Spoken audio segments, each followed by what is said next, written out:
കോട്ടയം സ്നേഹക്കൂട് അഭയമന്ദിരം ഒരു മതേതര കൂട്ടുകുടുംബമാണ് നമ്മുടേത്. അപ്പം ഞങ്ങളുടെ സ്നേഹക്കൂട് അഭയമന്ദിരത്തിലെ അച്ഛനമ്മമാരുടെ ഓണാഘോഷ പരിപാടികൾക്ക് ഇന്ന് തുടക്കം കുറിക്കുകയാണ്.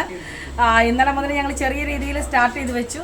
ഗാന്ധിഭവൻ സെക്രട്ടറി പൊന്നലൂർ സോമരായൻ സാറാണ് ഇന്നത്തെ നമ്മുടെ അതിഥിയായിട്ട് എത്തുന്നത്. ശരിക്കും എൻ്റെ ഗുരു കൂടിയാണ് സാറ്.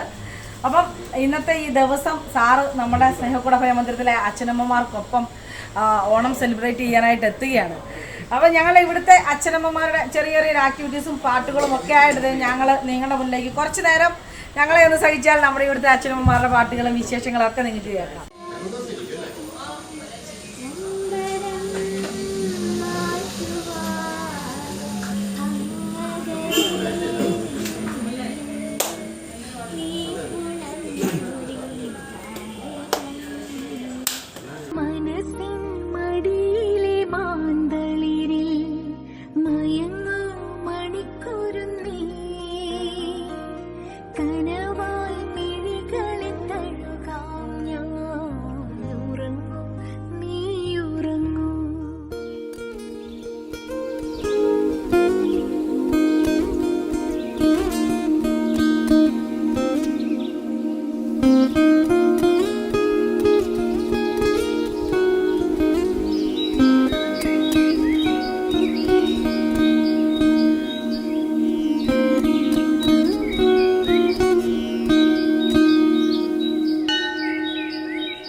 ഇന്നത്തെ നമുക്കിവിടെ ഓണാഘോഷ പരിപാടികൾക്ക് തുടക്കം കുറിക്കാനായിട്ട് എത്തിയിരിക്കുന്നത് നമ്മുടെ എല്ലാം പ്രിയപ്പെട്ട ഏഷ്യയിലെ ഏറ്റവും വലിയ കൂട്ടുകുടുംബമായ ഗാന്ധി ഭവനിലെ സോമരാജൻ സാറാണ്. അപ്പോൾ സോമരാജൻ സാറും പത്നി കൃഷ്ണനാമയുമാണ് ഇന്ന് നമുക്ക് ഇവിടെ ഗസ്റ്റായിട്ട് എത്തിയിരിക്കുന്നത്. അപ്പോൾ ഈ ഓണാഘോഷ പരിപാടികൾക്ക് തുടക്കം കുറിക്കുമ്പോൾ നമുക്ക് നമ്മുടെ സ്നേഹക്കൂട്ടിലെ അച്ഛനമ്മമാരും സ്റ്റാഫും എല്ലാവരും ഉണ്ട്. അപ്പോൾ സാറിനെ കൊണ്ടൊരു ആശംസ നമുക്ക് നേടാം. എല്ലാവർക്കും ഹൃദയം നിറഞ്ഞ ഓണാശംസകൾ നേരിടാം. ഈ സ്നേഹക്കൂട്ടി വന്ന് ഓണത്തിൻ്റെ ആശംസ പറയാൻ കഴിയുന്നത് ഒരു വലിയ സൗഭാഗ്യമാണ്. കാരണം ഇവിടെ സ്നേഹം മാത്രമാണ് കാണുന്നത്. സ്നേഹത്തിൻ്റെ കൂടാണ്. ഈ കൂടിന് അടപ്പില്ലെന്നുള്ളതേ ഉള്ളൂ. ഈ കൂടിങ്ങനെ തുറന്ന കൂട്, ആകാശം മൊത്തം നിൽക്കുന്ന ഈ വലിയ കൂട് ഈ സ്നേഹത്തിൻ്റെ കൂട്. ഇവിടെയാണ് ശരിക്കും ഓണം. കോവിഡ് ഈ കാലഘട്ടത്തിൽ നമ്മൾ ഒത്തുചേരാനുള്ള അവസരങ്ങൾ കുറഞ്ഞിരിക്കുകയാണ്. എങ്കിൽ പോലും ഇവിടെ കോവിഡ് മാനദണ്ഡം പാലിച്ചുകൊണ്ട് തന്നെ ഈ പ്രിയപ്പെട്ടവർ ഓണം ആഘോഷിക്കുന്നു. നിഷയുടെയും അനുരാജിൻ്റെയും ഒക്കെ നേതൃത്വത്തിൽ പ്രിയങ്കരനായ ഈ ലീഗൽ അഡ്വൈസർ അഡ്വക്കേറ്റും അദ്ദേഹത്തിൻ്റെ സഹോദരന്മാരും ഒക്കെ ചേരുന്ന ഈ സന്ദർഭത്തിൽ നമുക്ക് ഒരു മാതൃകയായിട്ട് ഓണം നമുക്ക് സന്തോഷിക്കാം. എല്ലാ പ്രതിബന്ധങ്ങളിലും ഇനി ഓണം ഒരു വർഷം നമ്മൾ കാത്തിരിക്കണം ഓണം വരണമെങ്കിൽ. അതുകൊണ്ട് പ്രതിബന്ധങ്ങളെല്ലാം അതിജീവിച്ചുകൊണ്ട്, എന്നാൽ നമ്മൾ ഈ കാലഘട്ടത്തിൻ്റെ എല്ലാ മാനദണ്ഡങ്ങളെയും പാലിച്ചുകൊണ്ട് നമുക്ക് ഹൃദയം കൊണ്ട് ഓണാഘോഷിക്കാം. നമ്മുടെ ഓരോ ഹൃദയങ്ങളിൽ നിന്നുമുള്ള നന്മ സമൂഹത്തിൽ പ്രകാശിക്കട്ടെ. നല്ല ഓണം.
മക്കളെ ബെല്ലൂടെ നട്ടിട്ട് വേണേ പോവാൻ.